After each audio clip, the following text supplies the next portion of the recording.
আসসালামু আলাইকুম ওয়া রাহমাতুল্লাহি ওয়া বারাকাতুহু। অনেক কষ্ট হয়েছে আপনাদের আমি জানি, আর অল্প সময় একটু কষ্ট দিব। সকাল আমাদের একটা প্রতিবেশী দেশ আছে, আমরা আমাদের দেশ নিয়ে যত ভাবি তারা তার চেয়ে বেশি ভাবে। কথা বুঝতেছেন না? আরো ভেঙে বলতে হবে। আমরা আমাদের দেশ নিয়ে যত উদ্বিগ্ন, এদের আরো টেনশন বেশি। বলেন আমাদের দেশে শান্তি আছে না নাই? আমরা হিন্দু মুসলিমে কখনো দাঙ্গা লাগে? আসতে বলেন কেন লাগে? ওদের পূজা পার্বণে আমাদের মাদ্রাসার ছেলেরা যে পাহারা দেয়, চিল্লায় বলেন ঠিক কি না?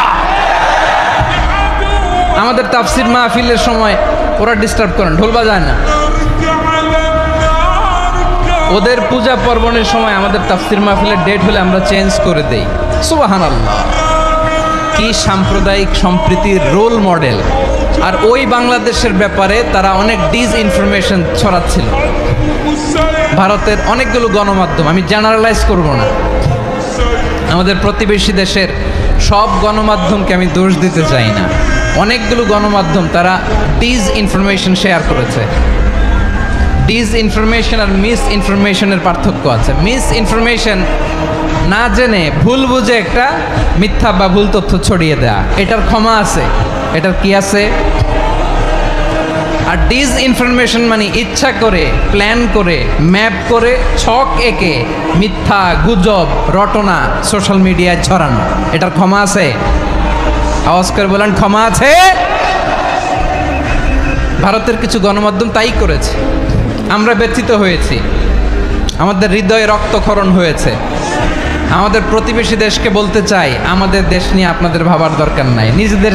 নিজের চরকায় তেল দেন, নিজের দেশ নিয়ে ভাবেন। গত মাসের ভয়েস অফ আমেরিকার রিপোর্ট, বাংলাদেশে সংখ্যালঘু জনগোষ্ঠী আগের চেয়ে বেশি নিরাপত্তা পাচ্ছে।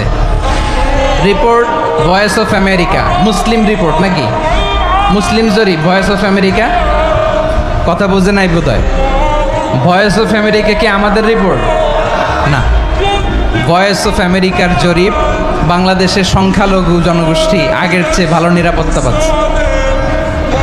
শুধু এখানেই শেষ না, মাইক্রোসফটের একটা জরিপ শোনায় আপনাদেরকে। তারা সারা পৃথিবীতে গুজব, ভুয়া আর মিথ্যা নিউজ ছড়ানোতে কোন দেশ সেরা একটা রিপোর্ট করেছে। এর মধ্যে 1 নম্বরে এসেছে ভারতের নাম।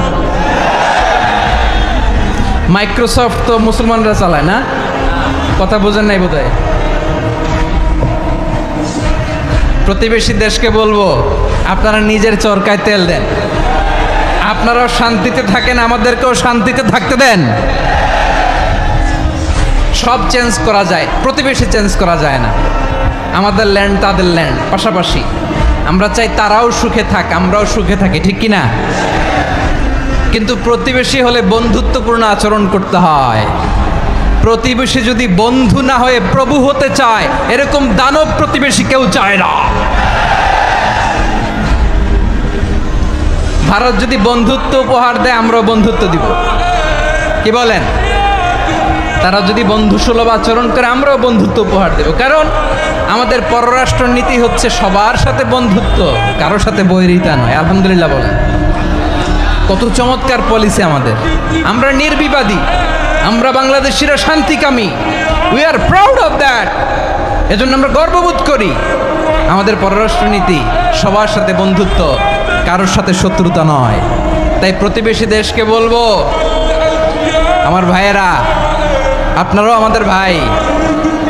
বন্ধুত্ব দিলে বন্ধুত্ব পাবেন। বন্ধুত্ব ইজ ওয়েলকাম, দাদাগিরি নয়। বন্ধুত্ব ওয়েলকাম, দাদাগিরি নয়। Loud and clear. ভারত যদি বন্ধুত্ব দেখায়, বন্ধুত্ব পাবে। কিন্তু ভারত যদি বাংলাদেশে আধিপত্যবাদ বিস্তার করতে চায়, বাংলাদেশের 18 কোটি জনগণ সেটা রুখে দেবে। ভারত যদি গৌরব গোবিন্দের ভূমিকায় নামতে চায়, দেশের 18 কোটি মুসলমান শাহজালালের ভূমিকায় নামবে। আমাদের বর্তমান নেতা ডক্টর ইউনূস, উনি সব রাজনৈতিক নেতৃবৃন্দদেরকে ডেকেছেন একটা ইস্যুকে কেন্দ্র করে। তার মানে গোটা বাংলাদেশ এক হয়ে গিয়েছে। আমরা সবাই উদ্বেলিত হয়েছি, উচ্ছ্বসিত হয়েছি, ঠিক কিনা বলেন? রাজনৈতিক নেতাদেরকে ডেকেছেন উনি, আমরা এক হয়েছি। এরপর ধর্মীয় অঙ্গনের যে লিডাররা, বিভিন্ন ধর্মের, শুধু মুসলিম না, সবাইকে ডেকেছেন, আমরা ঐক্যবদ্ধ হয়েছি। এটাকে বলে ন্যাশনাল ইউনিটি, জাতীয় ঐক্য। যে কোনো ধরনের কনস্পাইরেসি, ষড়যন্ত্র, আধিপত্যবাদ মোকাবেলায় জাতীয় ঐক্যের চেয়ে মোক্ষম হাতিয়ার আর নাই।